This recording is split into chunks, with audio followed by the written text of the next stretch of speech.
Olá, tudo bem? Essa semana eu quero conversar a respeito da problemática do abastecimento intermitente de água, principalmente agora com a pandemia, que é super importante que se lave a mão com muita frequência, né, para evitar a contaminação. Qual o problema desse abastecimento intermitente? Se a gente pensar também lá na estação de tratamento de esgoto, também vai impactar lá. Então, eu tomei nota aqui de várias coisas que eu quero comentar com vocês aqui, porque às vezes a gente não se dá conta de quantos problemas isso pode causar, esse abastecimento intermitente. Primeiro que o projeto já deveria ser diferente.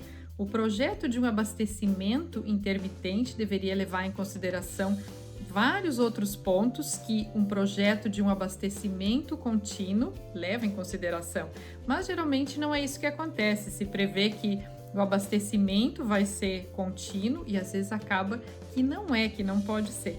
Então, pensando lá no ponto de vista do consumidor, certamente o consumidor que sofre esse abastecimento intermitente, ele não é satisfeito com a quantidade de água que ele recebe. E o que acontece? Nesses dias, quando tem o abastecimento normal, é comum que ele vá querer retirar toda a água que ele puder. Ele vai querer armazenar, ele vai precisar armazenar. E aí já começou um problema, então, né? Os consumidores todos querendo retirar toda aquela água da rede, querendo armazenar aquela água naqueles dias onde tem esse abastecimento. E aí o que acontece? A pressão na rede, imagina que fica 2 dias sem abastecimento de água. As pessoas em casa já vão deixar uma torneira aberta para quando vier o fornecimento de água, ela vai poder começar a coletar. Então imagina todas as residências com uma torneira aberta. Quando começa o abastecimento, a pressão na rede já não é a mesma. E aquele que mora lá no final da rede, que ele está bem longe da estação de tratamento de água, provavelmente ele já não vai ter a pressão suficiente para retirar aquela água. Quando cada residência tem uma torneira aberta, cada um vai poder coletar o quanto a sua pressão permite. Então, aquele que está morando bem próximo da estação de tratamento de água, ele vai ter uma pressão muito maior, ele vai poder coletar mais água. Aquele que está lá no final, a pressão vai ser muito pequena, talvez a água nem chegue lá. Então aí já começou esse problema por não ter uma distribuição equalizada da água em função dessa rede, certo? O que acontece também?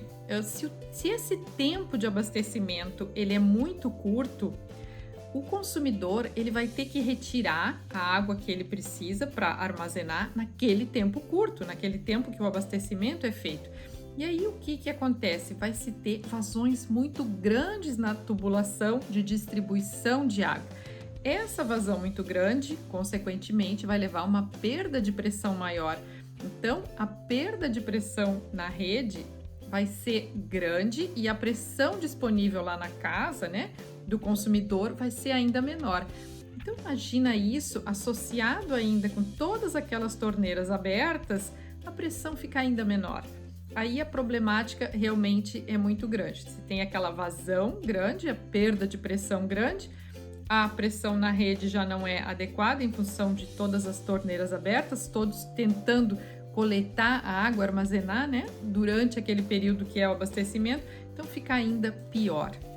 E o que acontece do ponto de vista do consumidor? Passa a ser muito oneroso para ele, porque ele tem que ele passa a investir em reservatórios maiores, talvez ele precise investir em bombeamento, ele vai precisar de uma bomba para poder suprir aquela perda de pressão, aquela pressão que não está disponível na rede, então ele passa a ter que investir em alguma bomba talvez, ou talvez ele passe a comprar água engarrafada ou água mineral por não ter o abastecimento, né, normal. Então, isso passa a ser muito oneroso para ele. E aí se pensa assim, se ele não pode, né, comprar essa água mineral, se ele não pode comprar uma água engarrafada, esse tipo de sistema, ele passa a dominar o comportamento do consumidor, porque o consumidor ele não está ele não abre a torneira e ele consome a água no momento que ele quer, não. Ele precisa garantir que vai ter alguém em casa para quando aquele suprimento de água chegar, para alguém poder coletar aquela água. Para garantir, a gente vai deixar a torneira aberta e vai ter que garantir que alguém vai ter que estar em casa quando aquela água, o abastecimento chegar. Então, nesse caso, né, o sistema está dominando o comportamento do cliente. Isso também não é interessante que aconteça, certo? Prejudica o usuário do sistema. Outra coisa muito importante também a se pensar, nos momentos em que não tem abastecimento, a pressão na rede é zero, não tem água na rede, então a pressão na rede é zero. Se existe alguma tubulação que é rachada ou alguma tubulação quebrada, é normal que a contaminação vai entrar, por não ter pressão na rede. Então vai entrar contaminação sim. E aí o que acontece? Quando o abastecimento retorna, essa contaminação vai ser levada junto com a água e vai acabar lá no consumidor. Então se tem esse problema de uma contaminação. E associado com o problema desses reservatórios, que o consumidor começa a investir em reservatórios maiores. Então imagina se tem essa água que pode ou não estar contaminada, não se sabe se tem algum problema, alguma rachadura, alguma quebra na tubulação, mas digamos que tenha, e essa água contaminada está chegando na residência, e imagina que essa reservação de água lá na residência, ela vai durar mais dias do que o normal, aquele teor de cloro que deveria se manter talvez não se mantenha. Então imagina que quando se tem uma caixa d'água, né, um reservatório menor, essa água vai sendo trocada com frequência, se o abastecimento é normal.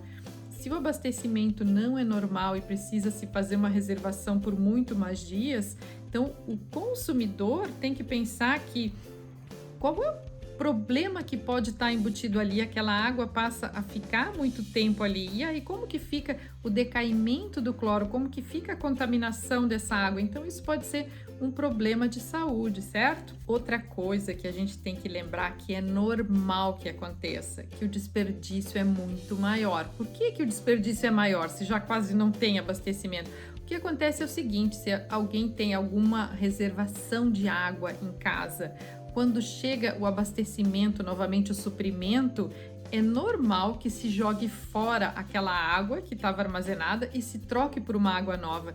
Então, sim, é normal que o desperdício seja muito maior em função disso. E pensando do ponto de vista da companhia de saneamento também, os medidores de vazão, eles vão sofrer. Por quê? Porque uma hora eles trabalham a seco, uma hora eles trabalham a úmido, e essa troca, né, de operação, uma hora seco, uma hora molhado, o que vai acontecer? Facilita a corrosão. Então, os medidores de vazão vão passar a ter um tempo de vida mais curto. Então, isso é oneroso não somente para o consumidor, mas também para a companhia de saneamento. Então, esses medidores corroídos com menor tempo de vida passam a ter leituras errôneas e então também, né, acaba prejudicando esse faturamento, essas leituras desses medidores. Então, todos acabam sendo prejudicados com esse abastecimento intermitente.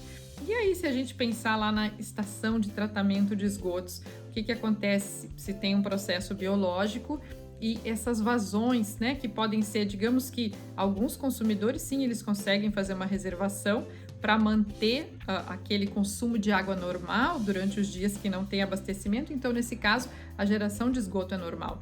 Mas outros consumidores, eles talvez não tenham essa capacidade, esses reservatórios maiores, então talvez em alguns dias eles consumam muito pouca água, em alguns dias, quando tem o abastecimento, eles consomem muito mais água, e aí a geração de esgoto é maior. E aí o que aconteceu lá na estação?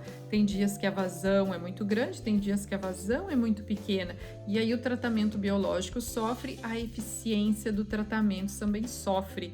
E, né, se vai se lançar no ambiente, dependendo do uso que tem, sim, o ambiente também vai sofrer com isso. Então, é uma problemática muito maior, envolve vários setores que às vezes a gente não pensa a respeito. Então, é isso que eu quero. Se você tem algum comentário, deixa escrito aqui para saber o que eu gostaria de saber o que você acha, a sua opinião, se você tem alguma coisa para contribuir a respeito desse assunto.